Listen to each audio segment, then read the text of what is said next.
Good morning, everybody, and thank you for all coming out on this just such a normal Northwest day. I think, I don't know about you, I'm always prepared for rain, snow, not so much. We appreciate you all coming out and joining us in this celebration for reaching this major milestone in this project of rehydrating the Roxhill Bog and improving its ecosystem. So I'm Sharon Lishman. I manage Duwamish Alive Coalition, which is a broad coalition of organizations and agencies that work within the Duwamish watershed to improve its health. So we have been, Roxhill Bog is one of our legacy sites, and we've been here for working on it for quite some time. So we're just very excited to be at this great milestone. I'm gonna, let's see, look at my, here we go. So I'm gonna go ahead and hand the mic over to Daisy Katakwe, Tagagi, who is the Seattle Parks and Recreation Deputy Superintendent, Services Branch, and member of the Seattle Parks Executive Team. So thank you. Yeah. Great. Good morning, everyone. Thank you for being here today to celebrate this incredible milestone. I'm truly excited and grateful to be invited to this event today. This park, this campus, represents so much of community and parks and recreation in general. Little tidbit about myself. Part of my professional journey also included me being the after-school coordinator at Denny Middle School a long time ago. And one of our most fulfilled class we offered was our Longfellow Creek class. And it really was this pipeline from school day to after school, and had about maybe 12 kids every day coming in to just learn about the Longfellow Creek program. And so to come back to the space, to see it and be able to be a part of this milestone, I'm just completely grateful to be here. With that being said, today is much more than a project. It's about what happens when community refuses to give up a place they love, and when partners, advocates, and public servants come together to protect something truly special. Roxhill Bog is one of Seattle's last remaining peat wetland. It's a rare ecosystem, a living classroom, and the headwaters of Longfellow Creek. For years, this bog was slowly drying out, and with it, we were losing the natural benefits it provided: cleaner water, healthier habitats, carbon storage, and a place for people to connect with nature. I literally had someone tell me that they were excited to say that to see standing water where it should be, and here we are being able to celebrate this momentum. This project is also a powerful example of what partnership looks like. We are deeply grateful to the Duwamish Alive Coalition, Delridge Neighborhood Development Association, American Rivers, Natural System Design, and the many technical and agency partners who contributed their expertise. We also thank the Seattle Parks Foundation, King County Waterworks, Boeing, and other founders who believed in this work and helped to bring it to life. I also, at this point, want to just say, I want to recognize the incredible work of our own staff, Parks and Recreation. Raise your hand, Parks and Recreation employees. I just wanted to give a shout out. Thank you for all the work you've done and for being here today and for coordinating this effort today in partnership with our agencies. This project directly reflects our Thriving Environment Initiative, which is Seattle Parks and Recreation's commitment to climate resilience, environmental justice, and healthy, connecting ecosystems. The Roxhill Bog supports this initiative in meaningful and measurable ways. It helps create healthier wetland conditions in the portion of the site, benefiting people and wildlife. It strengthens green infrastructures by slowing groundwater loss and improving stormwater filtration in the pilot area. It contributes to a healthier environment by supporting carbon storage and improving water quality. Today, we celebrate the return of water to this part of the bog and the evidence that restoration is possible here. But we are also recognizing that this is just the beginning. With that being said, thank you for being a part of this journey, and thank you for helping us protect this special place for future generations. Thank you.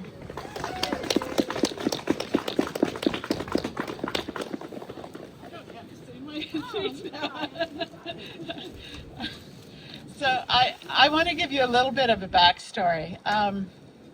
So, you know, with the coalition, I have been over the years so amazed by the power of community and the power, you know, you hear people say, oh, I'm just one person. This is a great example of the power of what one person could do.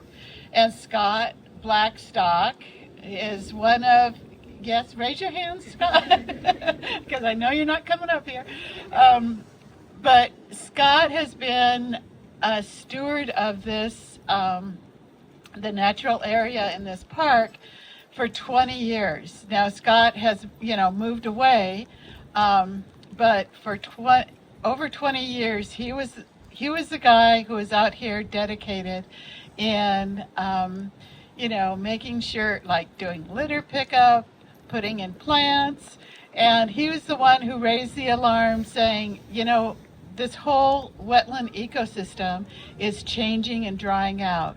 And so he raised the alarm, and thank goodness community members and we came and said, what can we do to help?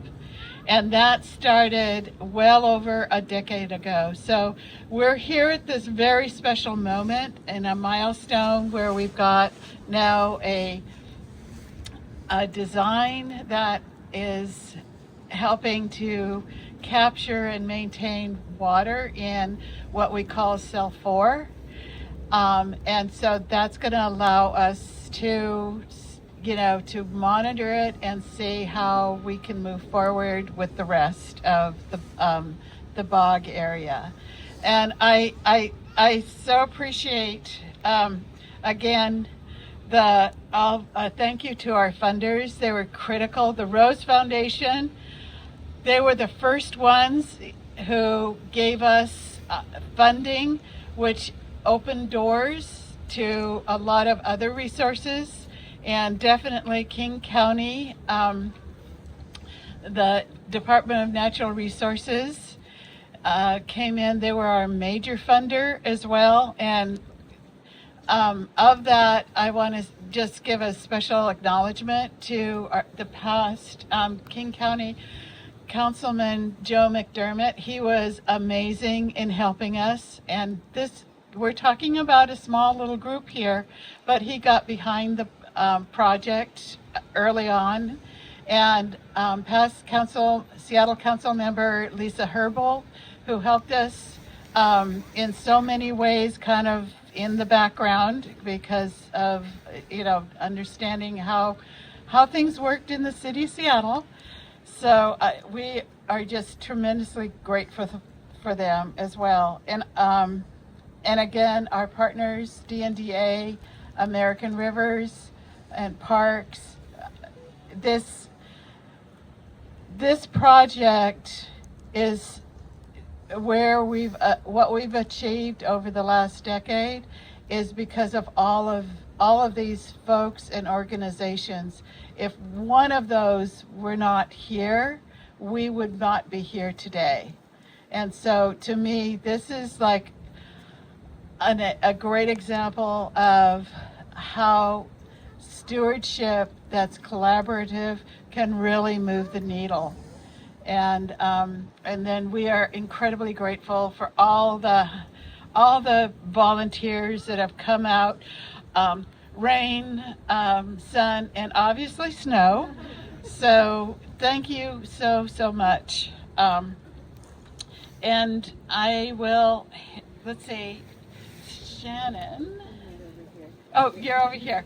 So this Shannon, who is the interim director of, executive director of the Delridge Neighborhood Development Association, who's been active in a lot of the maintaining and the, you know, if you see volunteers out here, it's probably their group. And they also bring they use it for education, youth education as well. So we're just so appreciative. Here.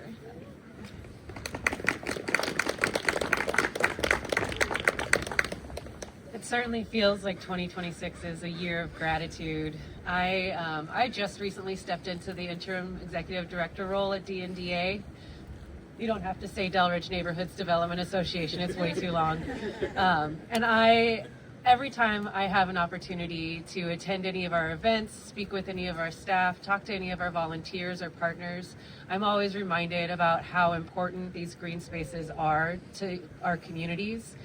You know, we're an affordable housing organization that does environmental restoration and art programming. We bring together community in such a special way. It's truly an amazing model. I am so grateful for our staff. If you guys could all raise your hands, because you are absolutely incredible. All of the volunteers, all of our partners, and all of our funders. These spaces are so important. When I moved into affordable housing with my kiddo as a single mom, we sat in our little, box with a roof, and we didn't really know anybody here. We didn't have people. We didn't have a community yet. And getting out into some of these spaces was how we built our community. It was how we found our moments of awe. It was how we reconnected with ourselves and with each other, like with the broader community. We made friends in these spaces. My kiddo, when they were about 3 years old, was running around this park in a pink fairy dress, these spaces are really, truly what bring us together. And it is so rare to find them in neighborhoods in Seattle. And across the country. I'm just so grateful. Thank you so much.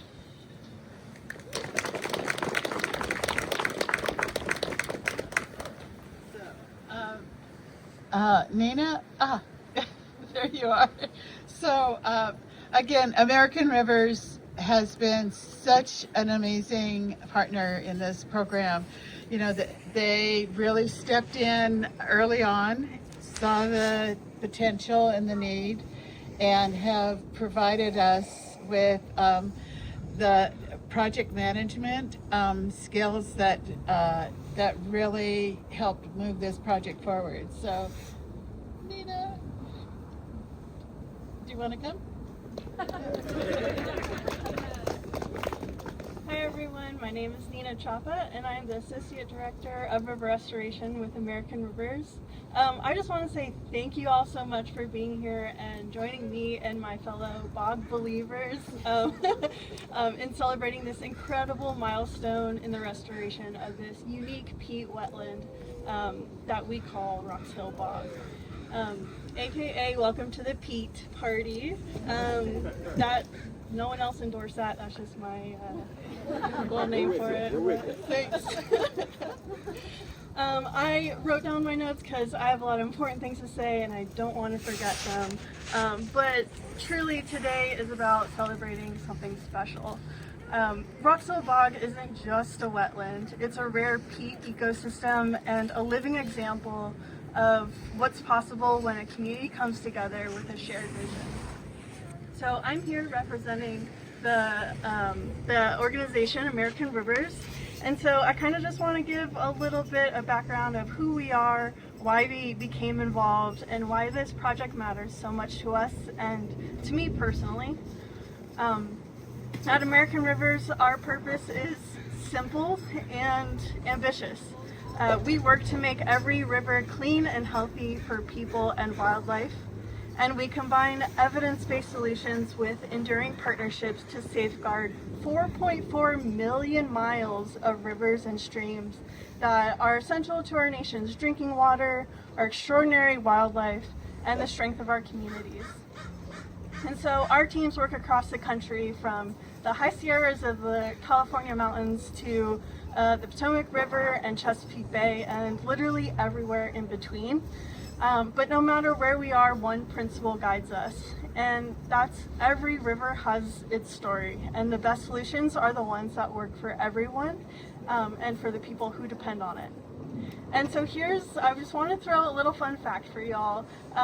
More than 80% of people in the United States live in cities. So every city sits within a watershed, and that watershed is connected by a network of rivers and streams and creeks.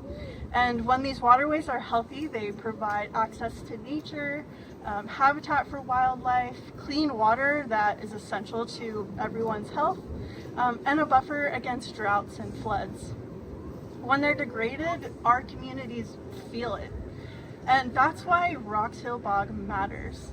This bog sits at the headwaters of Longfellow Creek, which then flows into the Duwamish River and the Puget Sound.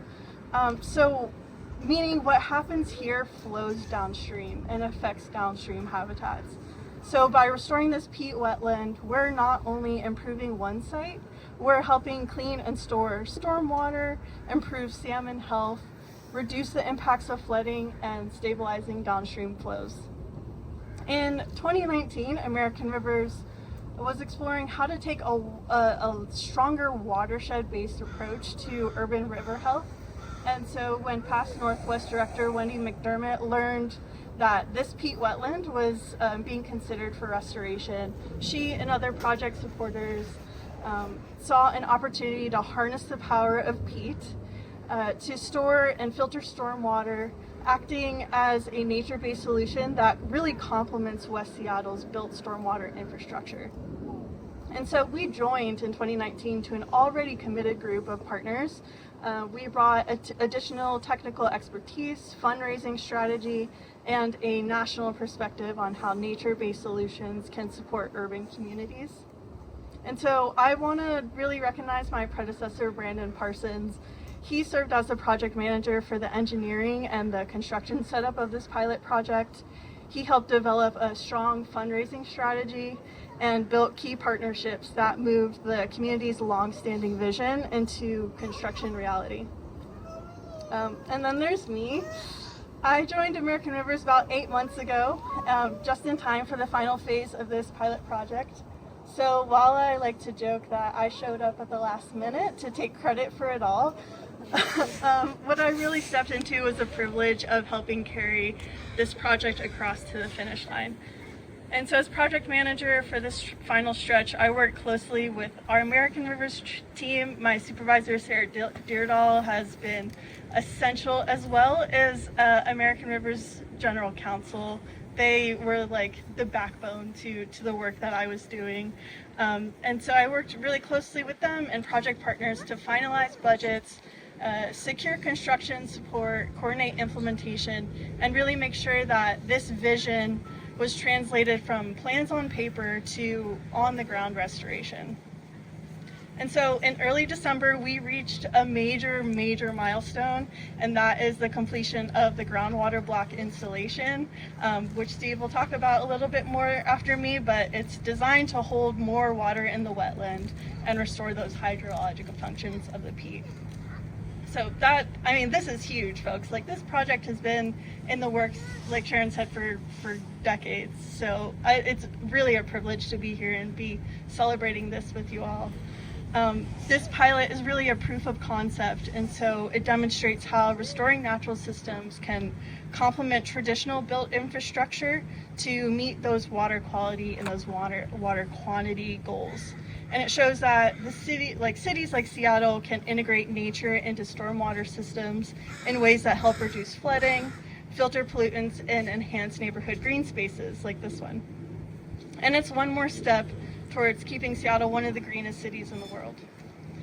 But none of this happens alone, and today's milestone belongs to all of you. So I want to thank our project funders, the Rose Foundation, who have been here with us since the beginning, the King County through their Waterworks grant program, the Seattle Parks Foundation, the Cox Foundation, and Boeing. Your investments made it possible to meaningfully engage with the community, hire technical experts, and construct this groundwater block with care and precision. And in that vein, I want to thank Redarty Construction for their excellent implementation, especially during Seattle's wet weather season, which just really feels so on brand for this project. And thank you to our incredible project partners, the folks at Duwamish Alive Coalition, DNDA, Natural Systems Design, and Seattle Parks and Recreation. I mean, without your leadership, collaboration, and belief in this vision, we wouldn't be standing here today. So most importantly, a big thank you to this community for advocating for this place and caring about this watershed and showing up year after year.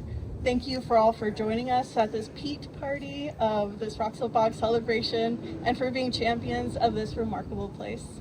Thanks.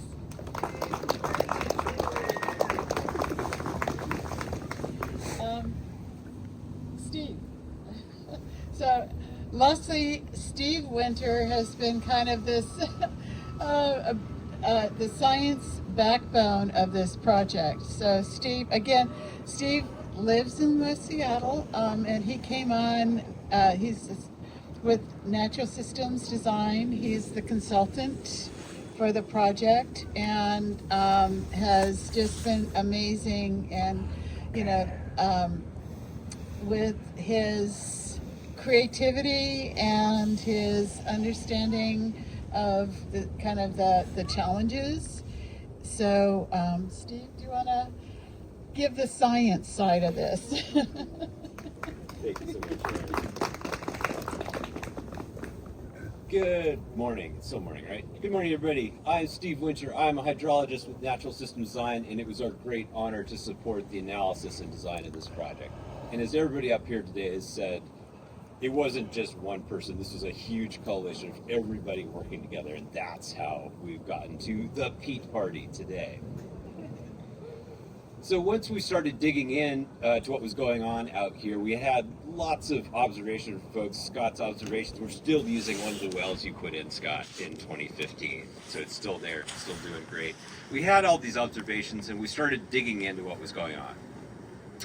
And what is happening here is really a microcosm of what we really see throughout where our natural areas and our urban areas intersect, right? In the 50s and 60s, what was happening out here was very indicative of what we call the Great Acceleration.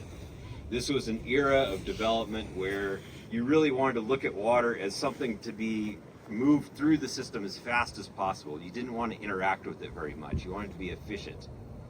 And I'm not maligning the designs that were happening at the time. That was what the intent was, right? That's what we were trying to achieve.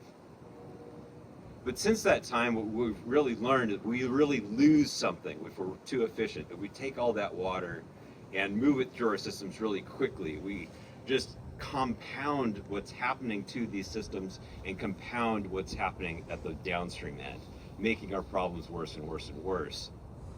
So what we're doing here is the solution is really reversing that acceleration.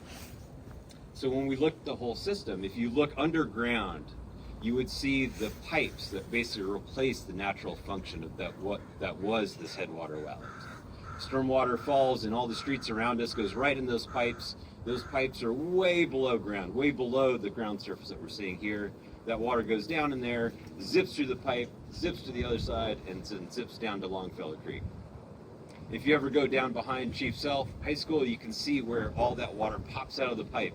And it's really dramatic when it rains. It's really gushing out there. That's the Great Acceleration, and all those impacts head downstream to Longfellow Creek. So what we were able to do with information from tons of partners, including Geosyntec, our geotechnical support on this project to look at the subsurface conditions, what we were able to do is figure out that we knew the groundwater was higher generally to the south and to the west. We knew it was really low to the east where all those pipes are. And so the idea here was we just need to get in front of all this acceleration. So the groundwater block that we installed basically around cell 4, which has the water in it now, was basically installed down about 8 feet down into a glacial lacustrine layer which is really fine stuff, so water doesn't move through it very quickly. It ponds on top of that. So we just needed to intersect that, and that has brought the groundwater up to the surface. So after this, when you walk down to cell 4 down there and you walk around, when you see that surface water, that represents a surface that's about 4 feet above where it was for the past many, many decades. And what that's going to do for us is that it's rehydrating the peat. It's going to keep that peat from continuing to disintegrate. Because when it's wet, it doesn't disintegrate very fast. So we'll be able to maintain it in place, which is it's just wonderful to see, honestly. To walk down there, see that peat rehydrated, you can see that it's going to make it. And so we've collectively all made a difference there. And what I'll end with is a note for the future, right? This was a pilot project. Everybody's discussed this as a pilot project because we have lots of uncertainty. You never know exactly what's happening under the ground, right? So we were able to do this test and do a proof of concept that yes, we can retain that water in this wetland cell 4. That means there's 3 other cells where we could do this, right? We could extend this project north up towards Barton Street there. And that's where really the power of this project can come in, is in that future extension of the project. Because not only can we continue to capture groundwater that comes through here, but Seattle Public Utilities has a parallel project going on where we can capture and treat stormwater from the system and then get that back into the system. That's the real power of this project, is one step closer to restoring the headwater of Longfellow Creek. So thanks, everybody.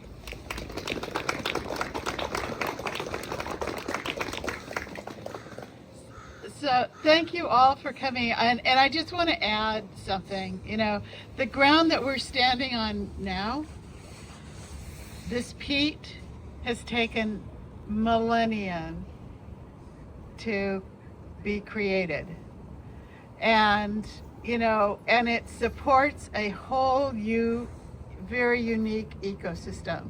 So that's one of the reasons this is a really special place, and it's one of the last open peat wetlands that's in Seattle. So, you know, it's unique, it's special, not only environmentally, but to the community.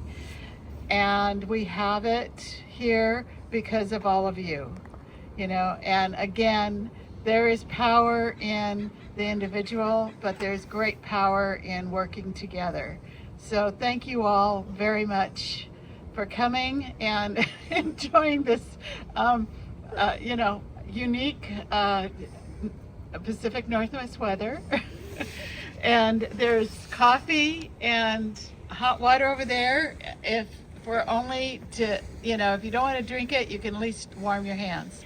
And we've got DNDA's got some activities going on over there, and there's, so please visit the tables, and we're going to be doing some short tours of the project and of the bog. So thank you again. We so appreciate you being out here. Thanks. So this area used to receive like 90 acres of precipitation. That's been shrunk down to like 27 acres. So bringing green stormwater in, clean stormwater, kind of expands. It's like the watershed of water that it receives. So that's what that project's doing. So is that through SPU? Yeah. So okay. Seattle Public Utilities is leading that project. So that. Depending on how quickly that project gets developed, it could be the next project here, or maybe another groundwater block. I'm not sure. But yeah, lots of restoration work to do here. You spoke of upstream. Where is upstream? This is upstream, And this is downstream. but this is 4. But there's something, a development or groundwater someplace we can see? Groundwater? Or water on top? Yeah. Just this is it, as far north as we go. There's another wetland further north. Okay, that was. Yeah. Is that over by past Safeway? It's kind of between here and the school. Okay. Yeah, it's just on the other side here. Yeah, Okay. I can show you where that is. Okay.